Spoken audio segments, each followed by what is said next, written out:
Cambridge AS Computer Science Chapter 10 Data Types and Structure Text File. We need to use text files because data in the memory, in the RAM, will be lost or erased when the computer is turned off or when the program is terminated. Okay? So if you have lots of data in the memory, for example, you are dealing with an array, you would rather store the data in a text file before you close the program. So that later on, if you run the same program and you need to retrieve the same data, you may find it stored in that text file because the text file is stored on the hard disk and the hard disk is not volatile. Only the RAM that is volatile. Okay? So we need to deal with a text file.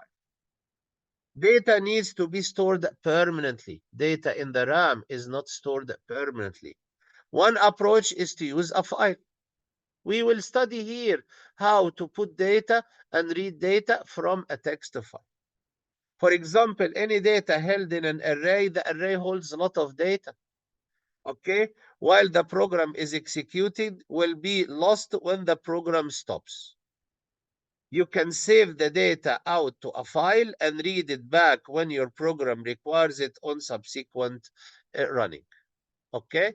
So we need to be able to store data to a text file and retrieve data from a text file. And text file is the easiest type of file to deal with. A text file consists of sequence of characters in ASCII, formatted in lines. You are only allowed to write a line or read a line from that text file. Each line is terminated by an end of line marker. You don't have to deal with it. But when you issue a read command, it will read all the characters in that line. The text file you have to deal with, you have to study. The whole file is terminated by an end of file marker. You have to consider this very much. Because when you read lines from a file and you don't know how many lines are there in the file, you create a loop reading line by line from the file until you reach the end of file marker called EOF. We have to consider this very well. Okay? Okay. Writing to a new text file. Writing to a text file means create a new text file. The following pseudocode statement provide facility for writing to a file. You have to study these commands. Open a file name for write. This is the mode, the writing mode. Okay? And then, so you have command open file and give the file name and for write. So you open a file for writing in it. You write file, you use the command write file to write line or lines in that file. And remember to close the file.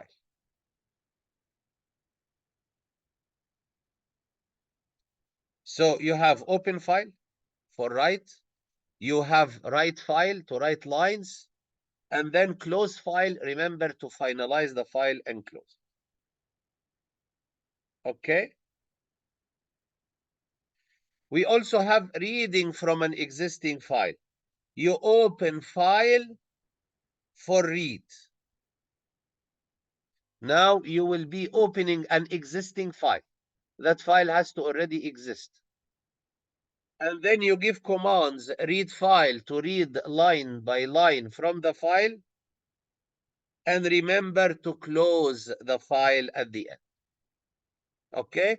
So you have writing to a new text file. It has to be new because if that file is already existing, the file name will be overwritten. If the file name of that file or that file is already existing, when you open for write, you will erase the old one. Okay? So this is the write mode. This is the read mode. When you do read, you have to consider the end of file marker, because you will create a loop reading line by line from the text file until you reach the end, and that end will be marked by the EOF end of file marker. Okay? So many examples here.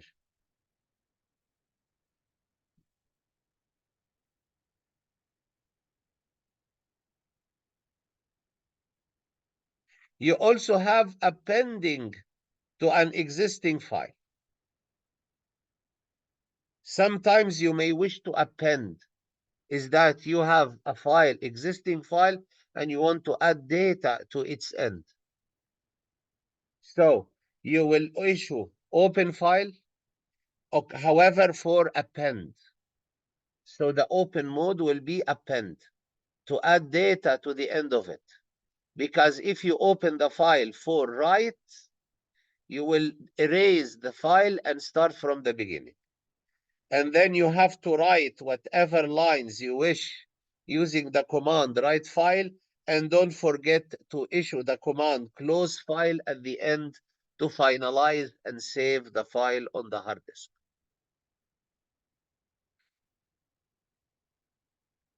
So these are the three modes of dealing with file, with so many examples in between to study, because dealing with files is in every example.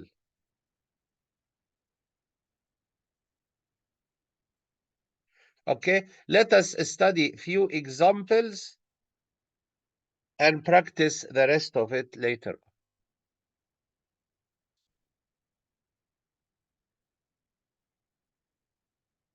This example is about the data from the array, putting it into a text file.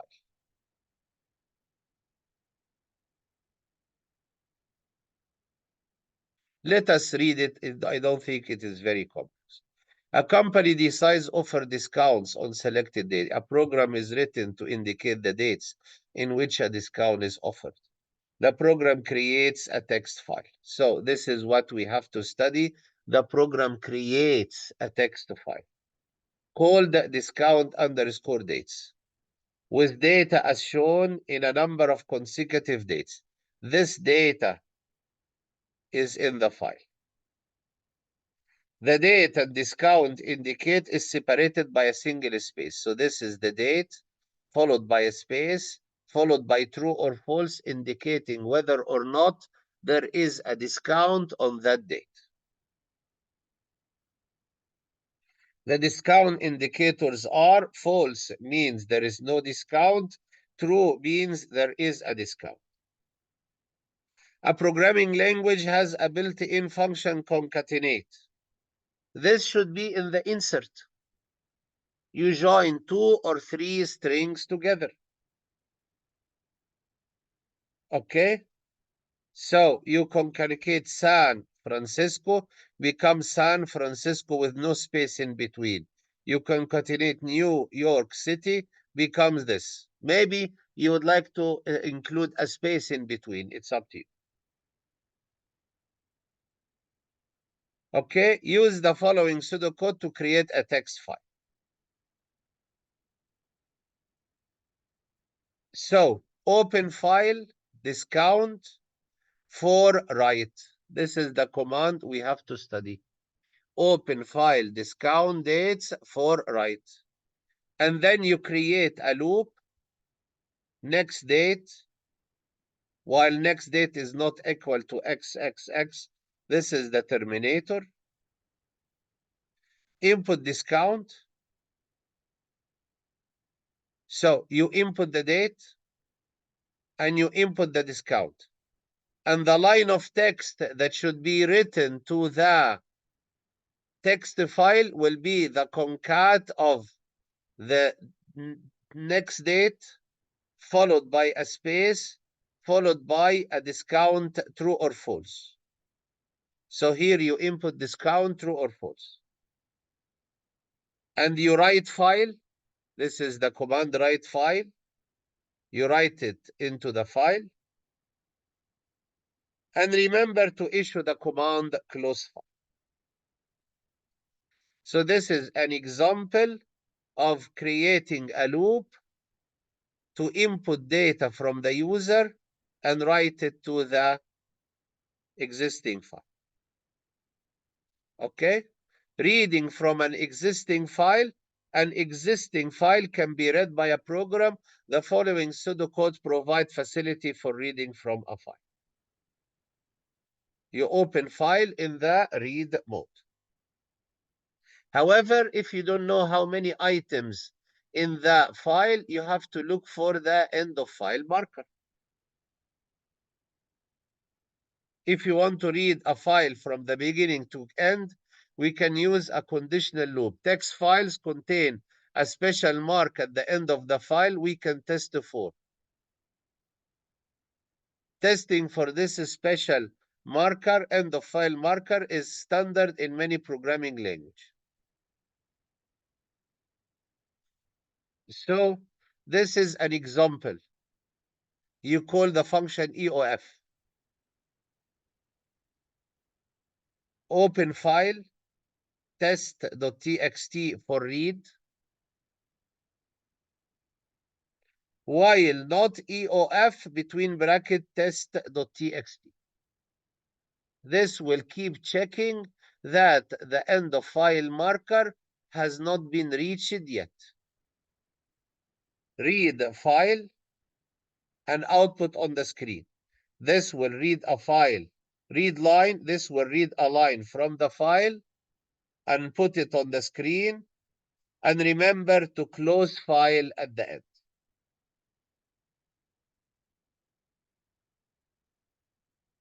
Okay? This is the rest of the example that reads the data from the file and checks whether or not that specific date has a discount.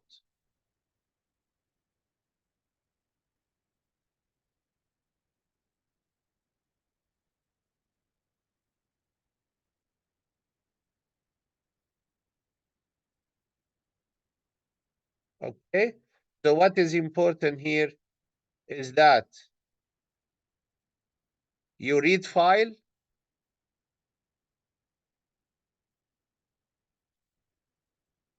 you close file, okay, use command read file, use command open file, okay, and you search in it for dates that have discounts. You read a line, and then you do an if to see if it has true or false. Okay? Okay, so we will be dealing with file handling many times. We will be dealing with file handling many times.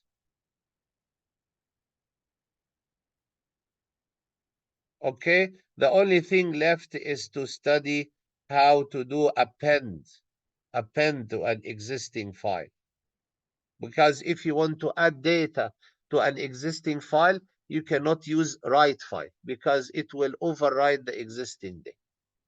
Okay, now you have some knowledge about reading from file and writing to files, and then we go through examples to study everything about it. Thank you very much for your attention.